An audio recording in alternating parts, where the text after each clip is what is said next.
신적 영성 공부 무궁교회 박도영 목사입니다. 세상 속에 그리스도인이다라고 하는 주제를 가지고 우리 함께 서로 피차간의 은혜를 나누고 있습니다. 그런데 여러분, 지금 이 방송이 녹화로 방송된다라고 하는 거 여러분 아시죠? 사실은 6회 녹화를 다 끝내놓고 그 이후에 일강하는 것을 제가 TV로 실제로 보았는데 저는 그렇게 제 얼굴의 모습이 잡티와 주름으로 가득한지를 몰랐어요. 그래서 제가 얼마나 교인들한테 광고까지 다 나갔는데 사실 그 TV의 쌩얼을 제 얼굴을 보면서 얼마나 당황스러웠는지 몰라요. 그래서 제가 작심을 했습니다. 여러분 지금 보기에는 어떠세요? 제가 머리카락을 자르고 미용실에 가서 좀 단장을 했습니다. 그리고 또 오늘 아침에 교역자 모임을 갔는데 방송 이야기가 나왔어요. 저희 부교역자 중에 한 분이 목사님 방송 나가시려고 그러면 이 얼굴에 화장도 해야 한다라고 그렇게 얘기를 해요. 그래서 제가 오늘은 우리 집사람을 긴급으로 불러서 쿠션이라고 하는 게 있다라고 저는 처음 들었어요. 그 쿠션으로 제 얼굴을 이렇게 화장을 좀 했습니다만은 여러분 보기에는 좀 어떤지 모르겠어요. 여러분 이것이 바로 세상이라고 하는 현실이죠. 제가 머리를 자르기 위해서는 미용실에 가야 했습니다. 미용실에 가서 아무나 그냥 갈 수는 없잖아요. 돈을 들고 가야 되고 또 아무 미용실에나 갈 수 있는 게 아니지 않습니까? 내가 목사니까 나는 그냥 미용실에 가서 공짜로 머리카락 내가 손질을 봐야 되겠다 이럴 수는 없잖아요. 또 미용실을 가려고 하면 어느 미용실을 갈 건지 또 아름답게 제 머리를 커팅해 줄 수 있는 그런 데를 가야 되지 않겠습니까? 미용실을 가기 위해서는 제가 또한 시간 스케줄을 조정을 해야 되지 않았겠습니까?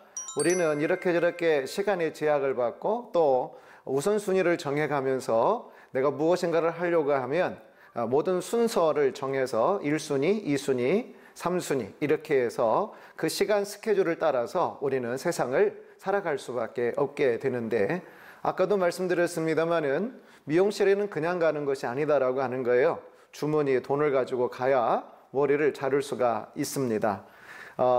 돈은 그냥 그렇게 벌어지는 것도 아니잖아요. 열심히 성실하게 직업을 가지고 계신 분들은 직장에서 또 사업을 하시는 분들은 사업의 현장에서 이렇게 저렇게 해서 우리는 세상을 살아가기 위해서는 사실 우리는 분주하게 움직여야 되고 뭔가를 조정을 해야 하고 또 생각을 해야 하고 또 세상 속에서 우리는 땀을 흘리고 열심히 그렇게 우리의 인생에 주어진 길들을 걸어가야 하는 것입니다. 이런 세상을 무시하고 우리가 그리스도인으로 살아갈 수 없다라고 하는 이야기인 것입니다. 우리들에게는 가정이 있고 또 직장이 있고 또 섬겨야 할 우리 부모님들 계시고 그런 삶의 현장 속에서 어떻게 우리가 그리스도인으로 살아갈 수 있을 것인가 라고 하는 것이 우리의 주제인데 이 세상을 살아가다 보면 우리는 사실 세상이 던져주는 핵심 키워드들을 우리 마음속에 담고 살아갈 수밖에 없죠. 그것이 무엇일까요? 건강, 또 물질, 또 경제력, 직장, 또 사업. 요즘처럼 수능을 앞두고 있는 때에는 우리 자녀들의 학업 실력, 또 대학 입시, 좀 수시나 또 정시를 앞두고 있는 그런 상황 가운데서 그런 것들이 우리 마음속에 아주 크게 자리 잡을 것입니다. 그런 세상을, 그런 단어들을 우리가 무시하고 세상을 살아갈 수는 없는 거죠. 가정이라고 하는 단어 얼마나 소중합니까? 가족이라고 하는 단어 정말 말할 수가 없죠. 내 부모님, 내 자식, 내 형제, 내 직장, 내 삶의 사람들 너무너무 소중한 것입니다. 주부들이 아침에 일어나서 또 집안일을 청소를 하고 또 시장을 보러 가야 되고 이 모든 것이 일상이죠. 일상이라고 하는 세상이라고 하는 것은 우리들에게 수많은 아주 중요한 핵심 단어들을 우리에게 던져주고 있는데 자, 그런데 우리는 세상 속의 그리스도인이다 그랬습니다. 세상이 우리에게 던져주는 이렇게 핵심 가치들 또 핵심 단어들만 가지고 우리가 세상을 살아가는 거냐? 그것은 아니다라는 말씀입니다.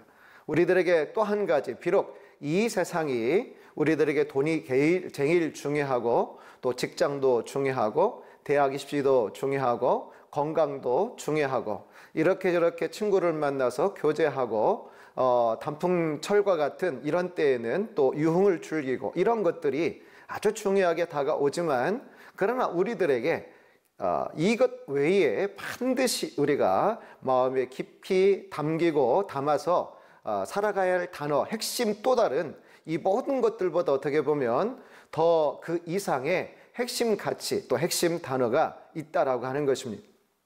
바로 그것이 무엇인가? 바로 천지 모든 만물을 창조하신 성부와 성자와 성령의 성삼위일체 하나님이십니다. 이 하나님이 우리 인생의 모든 시작이요 마침이고 또 눈에 보이지는 않지만 하나님께서 이 모든 세상을 섭리하고 계신다. 당신의 계획을 세우시고 또 그 뜻을 이루시기 위해서 오늘도 이렇게 저렇게 우리가 보이는 가운데 보이지 아니하는 가운데 또 우리가 알고 있는 가운데 모르는 가운데 하나님은 세상 역사를 주관하고 계신다라고 하는 것입니다. 그러니까 우리의 일상의 삶 가운데서 우리가 영성이라고 하는 것은 무엇인가? 세상이 우리에게 던져주는 그런 핵심 가치들, 핵심 단어들을 마음에 품고 살아가는 것 그 이상의 우리 그리스도인들에게는 이 하나님이라고 하는 단어가 굉장히 중요하게 다가오는 것입니다. 또 하나는 무엇입니까? 하나님의 말씀이죠. 성경 말씀입니다. 그래서 이 성경 말씀은 하나님의 말씀으로 우리의 삶의 모든 행동과 가치와 판단과 느낌과 감정을 기준으로 잡아주는 그런 그 말씀이 하나님의 말씀인데 우리는 일상 가운데서 바로 이 하나님의 말씀을 늘 가까이 하면서 살아가야 한다라고 하는 것입니다. 또 하나가 있죠. 우리는 교회 공동체가 너무나도 중요합니다.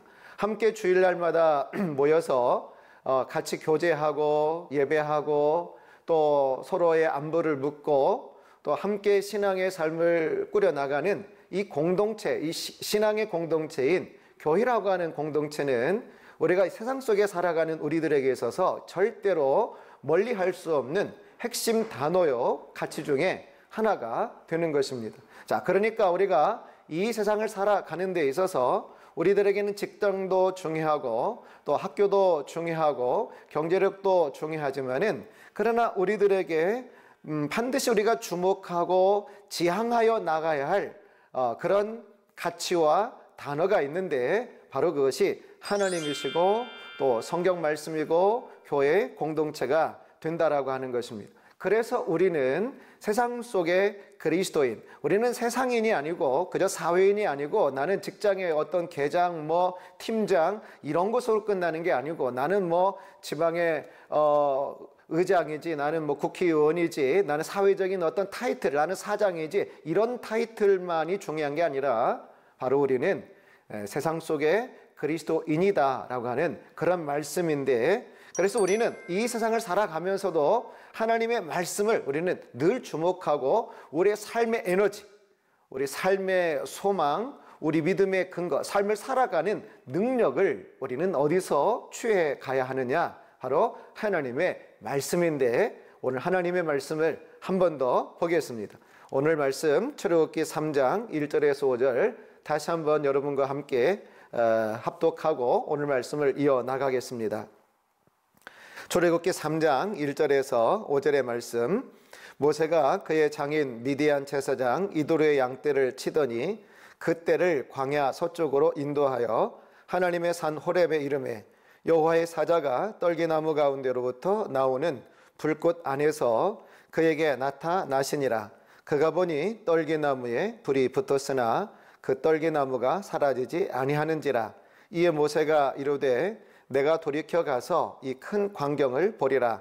떨기나무가 어찌하여 타지 아니하는고 하니 그때에 여호와께서 그가 보려고 돌이켜 오는 것을 보신지라. 하나님이 떨기나무 가운데서 그를 불러 이르시되 모세야 모세야 하시매 그가 이르되 내가 여기 있나이다. 하나님이 이르시되 이르러 가까이 오지 말라. 내가 선 곳은 거룩한 땅이니 내 발에서 신을 벗으라. 오늘 이 본문의 말씀을 통하여 함께 주제로 삼고자 하는 것은 우리 이름을 부르시는 하나님이시다라고 하는 그런 주제를 가지고 함께 은혜를 나누려고 합니다. 모세는 세상 속에서 그의 세상은 어디였습니까? 양을 치는 미디안 광야가 바로 그의 세상이었죠. 양의 울음소리가 들리고 또 양의 꼴을 먹이기 위해서 이리저리 양떼를 몰고 다니고 또 때가 되면 양떼에게 물을 먹여야만 되는, 또 저녁이 되면 그 양떼를 이끌고 다시금 우리로 몰고 오는 그런 일상의 삶을 살아가고 있는 모세였어요. 아마 모세는 그랬을 것입니다. 이것이 내 인생이지. 아마 나는 이렇게 인생을 여기서 살 수밖에 없을 거야 라고 하는 그런 평범한 의식을 가지고 살아가고 있었습니다. 그야말로 이 모세에게 있어서는 그 모든 것을 내려놓는 그러한 삶의 여정이었죠. 40년 동안 바로 왕궁에서 최고의 권력의 그 핵심에 있었던 그 모세가 정말로 그 모든 것을, 왕자의 복도 벗고 또 세상의 권력이나 이런저런 여러 가지 타이틀 또 경험들, 완전히 이 모든 것들이 벗겨져 버리는 광야의 이 40년을 그가 살아가고 있었습니다. 그런데 핵심은 이것입니다. 어느 날 호련히 하나님께서 모세를 부르신다라는 말씀입니다. 모세가 일상의 삶을 살고 있었죠. 그리고 장인 이드로의 양떼를 몰고 오늘은 어디서 꼴을 먹일까, 또 내일은 어디로 갈까, 나름대로 그런 구상들을 하면서 양떼를 끌고 가다 보니까 호렙산이었어요. 하나님께서 임재하시는 그 현장으로 그가 나가게 되는데, 그러나 하나님께서 모세가 양떼를 이끌고 가는 데 있어서 어떤 말씀이나 분명한 메시지가 없었습니다만은, 그러나 하나님께서는 바로 모세의 의식 속에서 모세가 느끼지 못하는 그런 상황 속에서 모세를 인도하시고 모세를 이끌어 가신 것을 알 수가 있습니다. 사실은 모세가 결정한 것 같죠. 사실은 모세가 판단한 것 같지만, 그러나 모세의 판단 또 모세의 결정 그 이면에 하나님의 섭리하심, 하나님의 작정하심이 모세에게 있었다라고 하는 말씀입니다. 그러니까 겉으로는 모세의 의지로 그가 양떼를 이끌고 호렙산에 이르렀지만은 하나님의 인도하심이었습니다. 여러분 기억나십니까? 하나님의 인도하심은 이렇게 우리 꼭 지각으로만 느껴지는 것이 아니다라는 말씀이에요. 우리 지각으로 느끼지 않지만 하나님은 우리와 함께 하시는 거예요. 우리는 하나님이 나와 함께 하시는 것을 꼭 우리의 지각 안으로 들어와서 판단을 하고 지각 안에서만 하나님의 사랑을 우리가 고백하려고 하는 경향이 있는 것 같아요. 여러분, 하나님은 어떤 분이십니까? 하나님은 우리 지각 밖에서 역사하시고, 하나님은 우리의 지성 밖에서도 역사하시는, 우리가 알지 못하는 순간에도, 우리가 잠을 취하고 있는 순간에도 하나님의 역사는 이루어지고 있는 것입니다. 간밤에 비가 내리듯이, 또 간밤에 이슬이 온 대지를 적시듯이, 우리는 계절이 바뀌면서 이제 여름이 지나가는구나, 또 가을이 오는구나, 또 겨울이 오는구나, 우리 피부로 느끼지는 못하죠. 그렇지만 어느 순간 가을의 중간에 우리가 서 있고, 또 어느 순간 가을이 훌쩍 떠나버리고 우리가 겨울 한복판에 서 있는 것처럼, 하나님이 역사하시고 하나님이 섭리하시는 이 모든 것은 사실은 우리 지각 밖에서 되어질 때가 더 많다라고 하는 그런 말씀을 드리고 싶습니다. 여러분, 하나님을 꼭, 하나님의 그 사랑, 하나님의 그 능력, 하나님의 지혜를 우리의 지각 안으로만 축소시키려고 하는 그런 생각을 벗어 던져 버리십시오. 하나님은 지금도 내가 지각할 수 없지만, 또 하나님의 능력이 보여지지는 않지만, 하나님의 사랑이 느껴지지는 않지만, 하나님은 우리와 함께 하셔서 우리를 사랑하시고 또 우리의 선한 목자가 되셔서 하나님의 목적하신 뜻대로 우리를 이끌어 가시고 계신다라고 하는 그런 말씀입니다. 자, 그런데 40년 동안 모세가 광야 생활을 하면서, 분명히 제가 왜 이 말씀을 드리는가, 40년 동안 모세가 광야 생활, 미디아 광야 생활을 하면서 하나님은 지각 밖에서만 일을 하셨죠. 그죠? 모세가 전혀 하나님이 나와 함께 하시는구나 라고 하는 그런 의식을 가질 수 없었을 것이에요. 그렇지만 드디어 이제 하나님이 모세를 부르시는데 하나님께서 모세의 지각 안으로, 하나님께서 모세가 지각할 수 있는 방법으로 모세에게 오늘 다가오신다라고 하는 것입니다. 여러분 놀랍지 않습니까? 하나님이 얼마나 위대하신 분이십니까? 그런데 하나님은 모세가 느낄 수 있고 모세가 경험할 수 있는 방식으로 드디어 모세에게 다가오시는데, 지난번에 보신 것처럼 하나님께서 떨기나무 불꽃 가운데 임재하시게 되죠. 모세는 너무 신기했어요. 나무에 불이 붙었으면 그것이 10분이든지 아니면 20분이든지 지나면 타버려야 되거든요. 그런데 저 가시떨기에 붙은 불꽃은 또 그 떨기나무는 절대로 사라지지 아니하고 계속해서 불타오르고 있다라고 하는 것입니다. 여러분, 우리가 살아가고 있는 이 세상의 모든 물리적인 것들은 에너지의 형태가 시간이 지나면 변화가 일어나죠. 변질이 일어나기도 하고 때로는 그것이 발전의 모습으로 가기도 하지만 때로는 그것이 부패해서 나쁜 쪽으로 변질이 일어나기도 하는 것이 이 세상에 있는 것들 아니겠어요? 우리의 목사의 마음도 어느 순간 변질이 일어날 수 있잖아요. 목사 안수를 받을 때 하나님, 나 같은 죄인을 우리 주님이 취하셔서 이렇게 목사로 삼아주시니 평생에 이 은혜를 잊지 않고 선한 목사가 되겠습니다 라고 고백을 하지만 웬걸요, 시간이 가면 갈수록 제 마음이 때로는 변할 때가 있어요.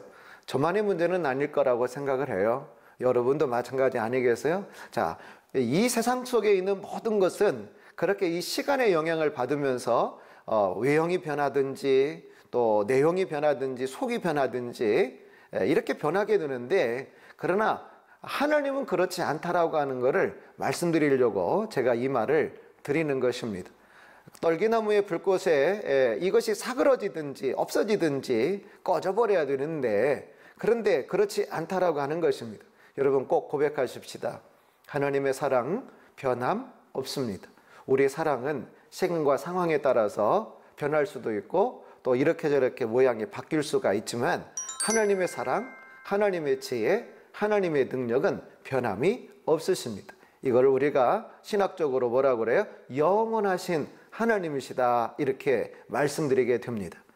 살아계신 하나님은 영원하신 분이십니다. 그분의 사랑, 우리를 향한 그분의 우리를 향한 지혜, 또 우리를 향한 그 국률의 마음은 절대로 변함이 없으시게 되는데, 자, 이렇게 불꽃 가운데 임재하시는 하나님의 이 불꽃을 바라보는 이 모세가 호기심 있게 이 불꽃을 향하여 이제 나가게 되잖아요. 모세의 마음속에는 호기심이 있었어요. 궁금했어요. 아니, 저 나무에 불이 붙었는데 왜 꺼지지 않는 것인가? 그래서 결국은 그가 불꽃으로 한 걸음 한 걸음 다가가게 됩니다. 여러분, 하나님의 세계로 그가 나가게 되죠. 하나님의 불꽃 가운데서 하나님은 그를 하나님의 세계로 초대하고 계신 것입니다. 이전에는 모세가 그런 거를 경험해 본 적이 없어요. 이전에는 모세는 생각도 못했어요. 불꽃이 계속 타오른다라고 하는 거를. 여러분, 이것이 우리 세계죠. 우리가 지각하고 우리가 느끼는 그 세계 외에 우리가 생각할 수 없는 또 다른 하나님의 세계가 있다라고 하는 것을 오늘 우리는 기억을 해야 하겠고, 그 하나님의 세계로 우리를 초대하는 것이 바로 이 하나님의 성경 말씀입니다. 여러분, 하나님의 놀라운 세계가 펼쳐지는 거예요. 하나님의 말씀 안으로 들어가면. 어떻게 보면 이 3000년 전에는 이 모세의 이 불꽃에 타오르지 않는 불타오르는 그런 불꽃으로 하나님께서 임재하셨지만 그 불꽃이 고스란히 기록된 말씀이 성경이 아닐까, 그런 생각을 여러분에게 드립니다. 사랑하는 여러분, 이렇게 하나님은 놀라운 세계로 우리를 초대하고 계십니다. 그 하나님의 세계로 초대할 때 우리는 어떻게 해야 됩니까? 아멘 해야 되죠. 믿음으로 반응해야 하는 것입니다. 모세가 다가가잖아요. 그리고 하나님은 모세가 그에게 다가오는 것을 보셨다라고 말씀을 하고 있습니다. 여러분, 하나님은 모든 분의 하나님이시고 또 하나님의 사랑도 모든 이들을 향한 하나님의 사랑이지만은 사실은 하나님의 사랑이 누구나에게 효용이 있는 것은, 유용한 것은 아니다라고 하는 거예요. 그것을 아멘으로 받아들이고 믿음으로 반응을 하는 자에게나 하나님의 사랑이 그렇게 효능이 있게 되는 것이고, 또 하나님의 말씀도 마찬가지인 것입니다. 모세가 하나님의 이 호기심 속에서 하나님의 불꽃에 반응을 해서 다가가게 되는데, 그때에 오늘 말씀의 핵심입니다. 하나님이 어떻게 해요? 하나님이 떨기나무 가운데서 모세를 부르시게 돼요. 모세야, 모세야. 저는 오늘 이 모세야, 모세야 부르시는 이 말씀이 얼마나 은혜가 되는지 몰라요. 모세야, 모세야 이렇게 부르시는데, 여러분, 사랑이라고 하는 것은 무엇입니까? 이름을 부르는 거잖아요. 사랑하는 사람의 이름을 막 부르고 싶잖아요. 예, 어떻게 보면 모세 이름을 하나님이 얼마나 부르고 싶었을까? 물론 하나님의 가슴 속에 있는 이름이었을 거예요. 모세가 차지한 이 성경의 비중, 또 하나님의 섭리하심과 그 역사 속에서 모세라고 하는 인물이 차지하는 비중을 볼 때 분명히 하나님의 가슴 속에 이 모세라고 하는 인물이 아주 굉장히 중요하게 각인되어 있었을 것입니다. 하나님의 가슴에는 이 모세라고 하는 이름이 굉장히 중요한 이름으로 그렇게 품고 계셨을 것인데, 자 보세요. 모세가 바로 왕궁에서 40년을 지낼 때 하나님이 모세야, 모세야 그렇게 불렀을까요? 성경에 기록되어 있지 않아요. 또 미디안 광야에서 그렇게 있을 때 하나님이 부르셨는가? 아니에요. 결론적으로 무엇입니까? 80년 만에 모세의 지각 안으로, 모세가 지각할 수 있는 방법으로 하나님이 다가오셨다라고 하는 거예요. 얼마요? 10년도 아니고 20년도 아니고 30년도 아니고 80년 만에 모세가 그의 귀로 들리는 음성으로 모세야, 모세야. 어떻게 보면 하나님께서는 이 모세의 이름을 막 부르고 싶었지 않았을까, 그런 생각을 하게 돼요. 왜냐하면 하나님은 모세를 사랑하시니까. 얼마나 사랑하십니까? 오늘 말씀을 묵상하다 보니까 제 개인적인 가족 이야기가 떠올라서 함께 좀 나누고 싶은데요. 제 큰아들이 군대 입대를 해서 훈련소 과정을 마치고 퇴소식을 하는 때, 그때는 모든 부모님들이 초청을 받아서 함께 시간을 가질 수 있도록 그렇게 요즘 군대는 허락을 합니다. 그래서 이제 때에 맞춰서 좀 일찍, 다른 사람들보다 일찍 1시간이나 앞서서 갔습니다. 아들을 입소식을 할 때가 벌써 엊그제 같은데, 훈련 기간이 다 마치고 이제 자대 배치를 받기 전에 퇴소식을 하는 그날이었기 때문에 정말 아이가 궁금했습니다. 왜냐하면 저희 큰아들이 몸집이 좀 작고 왜소하거든요. 소총이나 하나 제대로 들을 수 있을까라고 할 정도였는데, 그래도 나라의 부름을 받고 군이 되었어요. 퇴소식을 하는 날 기다려도 이제 시간이 안 가더라고요. 그래서 조급한 마음으로 군대에서 제공한 영상도 보고 또 이렇게 지나다가 실내 안에 있기에 너무 무료해서 밖으로 나왔는데, 그런데 저 먼 발치에 퇴소식을 하는 무리들이 이렇게 있는 거예요.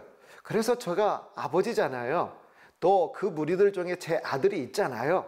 그래서 제 눈이 막 부러지게 올빼미 눈을 하고 독수리 눈을 해가지고 제 아들을 찾았어요. 우리 아들 어디 있나? 여기 있나? 저기 있나? 그런데요, 제 레이더망에 제 아들이 착 포착이 되었어요. 다른 아이들은 못 찾겠어요. 제가 누군지 어떻게 알아요? 관심도 없어요.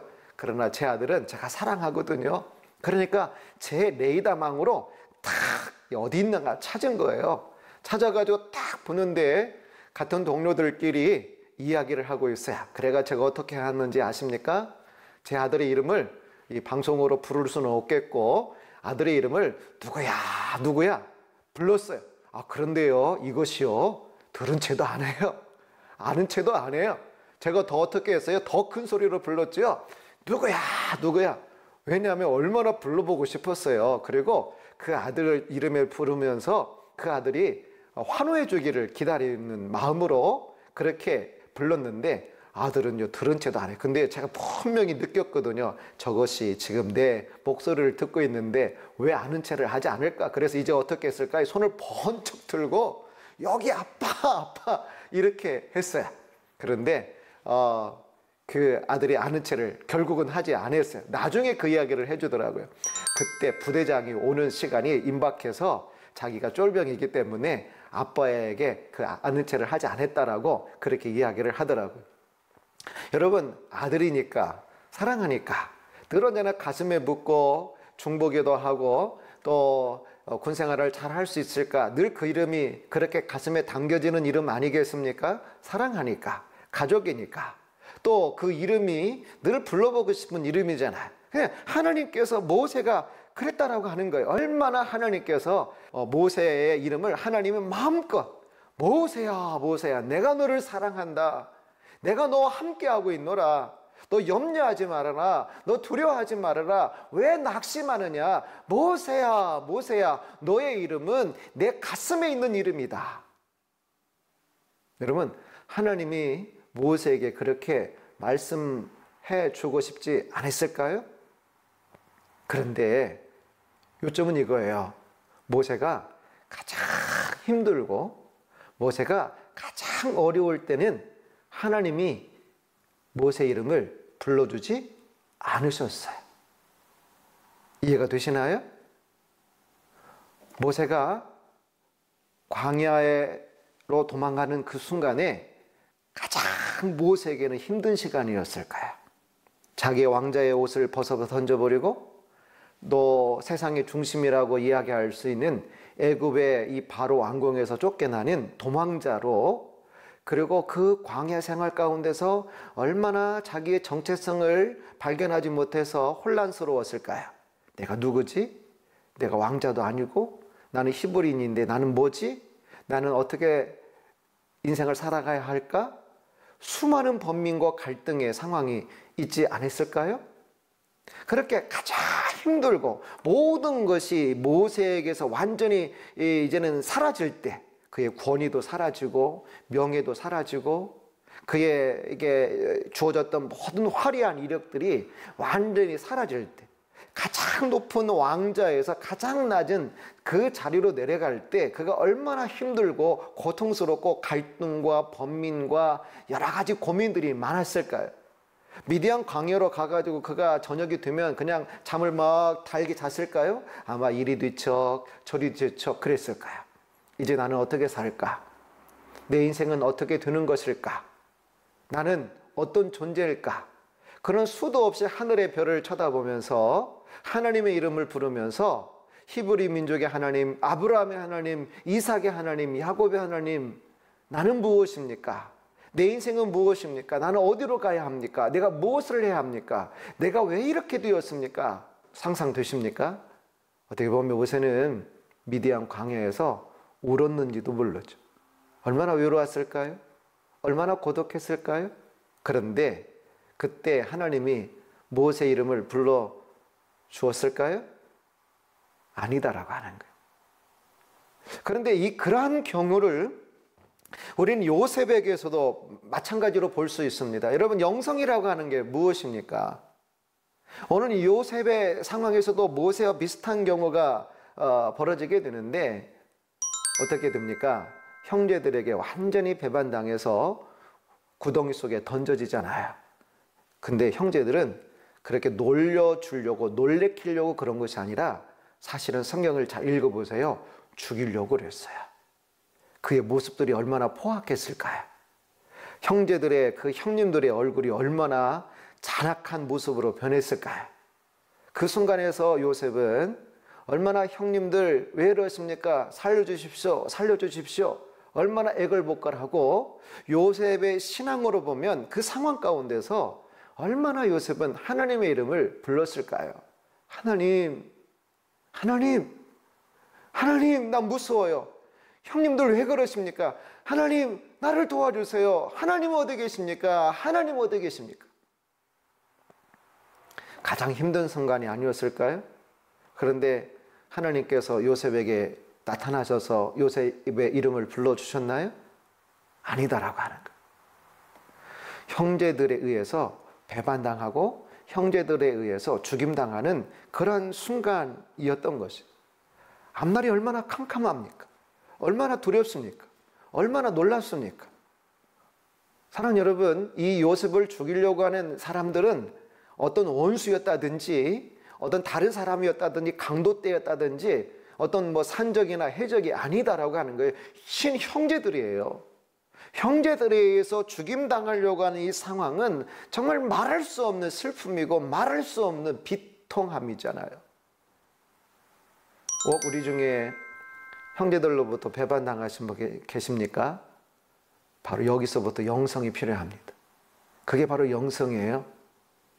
요셉은 그 모든 상황 가운데 슬픔이 밀려오고 비통함이 밀려오지만 결과적으로 그는 하나님이 그의 삶 가운데 침묵하시고 계신 것처럼 다가왔지만 그러나 요셉은 그 모든 것을 믿음으로 소화해 냅니다. 저는 그렇게 말씀드리고 싶어요. 영성이라고 하는 것은 세상을 소화해내는 능력이다라고. 지난주에도 저희 교회 어느 여집사님이 계신데 참 어려운 분이셔요. 아들을 홀로 키우고 계신데 이분은 젊은 분이신데 몹쓸 병을 가지셨어요. 수술은 하지 않고 또 시술을 하는 거라서 제가 직접 신방은 가지 않고 또 시술하는 그 당일 병원에 가 계신 이렇게 저렇게 이런저런 검사를 받는 상황에서 제가 전화를 드려서 간절히 기도해 드렸어요. 혹시 병원에 누가 같이 가셨습니까? 그러니까 언니랑 같이 왔다라고 그래서 다행이네요. 됐습니다. 그러고 간절히 그분을 위해서 기도를 해드렸는데 저 수화기 저 너머에서 이 집사님이 막 훌쩍거리는 거예요. 그리고는 기도를 다 마치고 정말 간절히 하나님, 인생 이 깜깜한 이 어둠을 통과한 저편에 광명한 나를 허락해 달라고, 그리고 이 인생의 모퉁이를 돌아서면 거기서 우리 주님이 정말 기쁘고 행복한 그런 일들을 마련해 놓고 기다려 주십시오라고 하는 그런 간절한 기도를 드렸는데, 기도를 마치고는 이 집사님께서 그러시더라고요. 목사님께서 기도해 주시니까 마음이 너무 편하고 너무 좋습니다. 그때 하나님의 말씀이 제 마음에 다가왔어요. 우리가 잘 알고 있는 대로 마태복음의 말씀이잖아요. 여러분도 아실 거예요. 너희가 줄였을 때에, 내가 줄였을 때 너희가 먹을 것을 주었고, 갇혔을 때에 돌아보았고, 병들었을 때에 돌아보았다라고 하는 그런 말씀이 떠오르면서 제 마음에 이런 기도가 드려지게 되더라고요. 주님의 마음을 제게 주십시오라고 하는 그런 기도를 드린 적이 있습니다. 여러분, 오늘 이 본문의 말씀 우리가 알고 있는 말씀인데 정말 힘들고 어려울 때 그때는 하나님이 요셉에게서도 침묵하셨고 또 모세에게서도 마찬가지였다라고 하는 그런 이야기입니다. 요셉의 경우에는 거기서 끝나지 않잖아요. 마음을 추스려서 간신히 애굽의 종으로 그렇게 시작을 하잖아요. 여러분, 애굽의 종으로 시작하는 것이 이게 쉬운 인생입니까? 이게 기쁘고 즐거운 인생입니까? 정말 행복한 인생입니까? 완전히 모든 게 엉클어지고 완전히 인생의 계획이나 장래가 보장되지 않는 상황이 된 거지 않습니까? 어느 날 눈을 떠보니까 내가 왕자가 되었다, 이런 게 아니잖아요. 어느 날 눈을 떠보니까 내가 노예가 되었네. 여러분, 이게 정말 얼마나 끔찍한 인생의 사건입니까? 제가 군대에 있을 때 논산훈련소에서 훈련을 받았는데 훈련소에 입소를 해서 처음 눈을 떴는데, 처음에는 기상나팔 소리에 눈을 뜨긴 떴는데 한참을 제가 멍하니 있었어요. 여기가 어디지? 눈을 뜨면 천장이 보이잖아요. 그런데 처음 보는 천장이에요. 내가 지금 어디 와 있는 것이지? 여기가 어디지? 순간 제가 당황을 했어요. 그리고 한참을 마음을 추스리다 보니까 그렇지, 내가 군대가 와 있지 라고 하는 그런 생각이 들더라고요. 아마 우리 남성 시청자 여러분도 동일한 경험이 있을 것이다 라고 생각을 합니다. 모세도 마찬가지입니다. 모세가 정말 힘들고 어려운 그 순간에는 하나님께서 어떤 말씀도 하지 않으셨는데, 그런데 결국은 하나님이 모세에게 말씀하시고 특별히 모세 이름을 불렀다라고 하는 거예요. 모세야, 모세야. 사랑 여러분, 우리 신앙의 영성의 길을 우리가 함께 묵상해 가고 있는데, 하나님이 그렇게 사랑하시는 모세였고 위대한 일을 계획하시는 그런 대상자였고 하나님의 도구였지만, 그러나 하나님께서 그의 이름을 그의 감각으로 그렇게 느끼도록 불러 주신 것은 바로 이때였어요. 그리고 가장 힘들고 어려울 때는 하나님께서 모세 이름을 불러주지 않으셨다라고 하는 것입니다. 그렇다고 하나님이 광야 생활 가운데서 모세를 잊고 그랬을까? 아니죠. 하나님의 가슴에는 언제나 있었던, 그 중심에 있었던 인물이 바로 모세였습니다. 우리가 하나님께서 우리의 귀에 들릴 수 있는 우리 감각 안으로 하나님이 은혜를 부어주시고 사랑을 보여주시고, 물론 그럴 때도 있겠지만, 그러나 그것은 흔치 않는 것입니다. 영성이라고 하는 것은 깜깜한 어둠 속에서, 하나님의 침묵 속에서 우리는 하나님의 선하심을 믿는 거예요.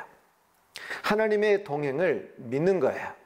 그리고 그 깜깜한 어둠, 슬픔과 비통의 그 삶의 현장을 그냥 가슴으로 껴안는 거예요. 여러분, 믿음의 사람들은 세상에서 수동적인 존재가 아닙니다. 적극적으로 그 현장 앞에 마주 서는 거죠. 모세가 목동으로 끌려갔으면 그 목동의 현장 속에서 적극적으로 살아내야 되는 것입니다. 요셉이 애굽으로 끌려갔지만, 그러나 그 애굽에서 적극적으로 살아내듯이, 사랑 여러분, 우리는 알 수 없는 영역 속에서 우리의 삶이 저 밑바닥으로 곤두박질을 칠 수도 있을 거예요. 삶의 근간이 흔들릴 수도 있을 거예요. 어느 순간 우리에게 건강의 문제가 심각하게 다가올 수 있을 거예요. 여러분, 자녀들 문제 때문에 어렵고 힘든 일이 있을 거예요. 그때는 어떻습니까? 세상은 우리로 하여금 하나님의 이름을 부르게 하죠. 하나님, 하나님 어디 계십니까? 하나님 왜 이러십니까? 하나님 좀 내 아들 좀 어떻게 해주십시오. 하나님 내 건강을 좀 어떻게 해주십시오. 그러나 하나님은 그때 침묵하실 수밖에 없을 것입니다. 또 침묵하실 때가 더 많으실 거예요. 근데 그 모든 순간 우리는 어떻게 한다고요? 바로 하나님을 믿는 신앙으로 그 모든 나의 삶을 소화해내고 마주서고 적극적으로 그 현장 앞에 달려나가야 됩니다. 바로 그것이 영성이다라고 하는 거예요. 우리가 영성하지만 세상을 소화해내지 못하는 영성, 그거 아무런 소용없어요. 나의 삶의 어떤 아픔을 내가 소화해내지 못하는 영성 없어요. 그래서 어떻게 보면 하나님께서 우리 인생을 살아갈 때 최고로 삶의 소화제 하나를 주셨는데, 바로 그것이 믿음이죠.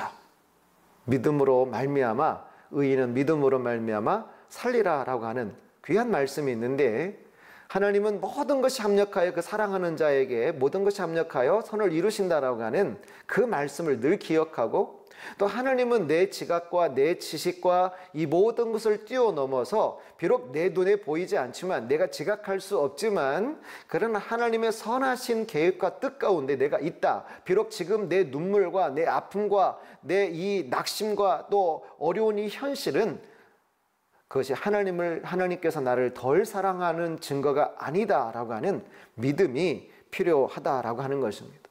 더 나아가서 어떤 믿음이 필요합니까? 이 세상은 나그네 길, 우리는 다만 나그네요. 우리는 영원한 천국에 가는 여정이다라고 하는 거예요. 사랑하는 성도 여러분, 우리는 그렇잖아요. 이 세상이 우리의 고향이 아니에요.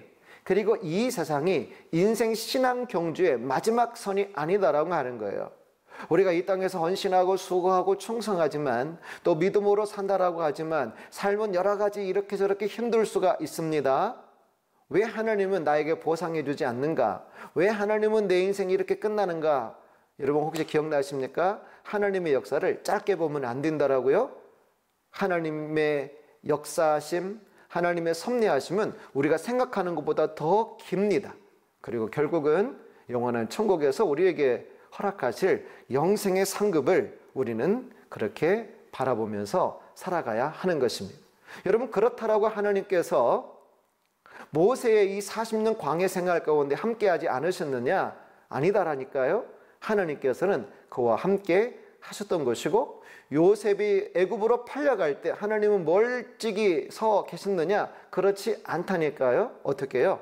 사실은 그의 삶 가운데 함께 하셔서 그 슬픔 속에 함께 하시고 눈물 속에 함께 하시고, 그래서 그로 하여금 세상의 모든 아픔들을 능히 이겨나갈 수 있는 힘과 위로와 능력을 하나님께서는 요셉에게도 모세에게 부어 주신 것입니다.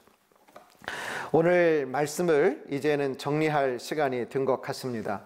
여러분, 하나님은 우리를 사랑하시지만 우리의 감각 저 밖에서 계실 때가 있을 것입니다. 꼭 하나님의 역사, 하나님의 사랑이 우리 감각 안으로만 지각되는 것은 아니에요. 우리가 하나님의 사랑을 깨닫고 또 경험하기를 원하죠. 우리의 소원이지만, 그러나 하나님의 지혜, 하나님의 섭리는 우리의 생각과 우리의 느낌보다, 또 우리가 생각하는 어떤 능력보다도 더 크고 위대하십니다. 그러므로 우리는 하나님을 믿어야 되는데, 모세의 이 80년 만에 모세의 이름을 모세야 모세야 불러주셨지만은, 그러나 불러주지 않았다 할지라도 이 모세의 이름은 하나님의 가슴에 있는 이름이었다라고 하는 것이에요. 하나님께서 우리의 이름을 불러주지 않는다 할지라도 하나님이 우리를 사랑하지 않는 것 아니다라고 하는 거예요. 모세의 이름이 불러주지 않았다 할지라도 언제나 하나님의 섭리 안에 있었고, 하나님의 인도하심이 있었고, 하나님의 능력과 지혜와 그 사랑 안에 있었던 이름이다라고 하는 것을 기억을 하십시다. 우리도 마찬가지예요. 하나님께서 우리의 기도에 응답해 주지 않는 것처럼 느껴진다 할지라도, 그러나 하나님의 사랑 안에 있는 우리의 이름임을 기억하십시다. 모세가 태중에 있을 때도 언제나 모세의 존재는 하나님의 가슴에 있었고, 그가 밖으로 출산을 했을 때도, 또 나일강에 던져질 때도, 그가 왕자의 삶을 살 때도, 그리고 모든 것을 포기하고 이제는 광야로 그가 도망갈 때도 모세의 이름은 하나님의 가슴에 있었던 이름인 것입니다.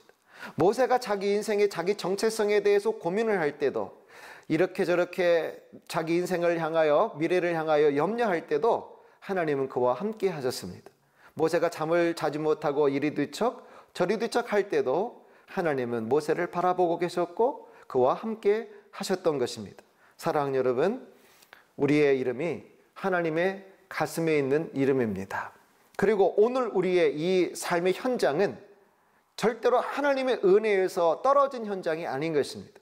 오늘 우리의 슬픔, 오늘 우리의 답답한 것, 오늘 우리의 삶의 어려운 것들, 그것이 하나님의 은혜 밖의 것이 아니라 우리는 하나님의 은혜 안에 있는 존재인 것입니다. 그리고 언젠가는 하나님께서도 우리의 이름을 불러주실 거예요.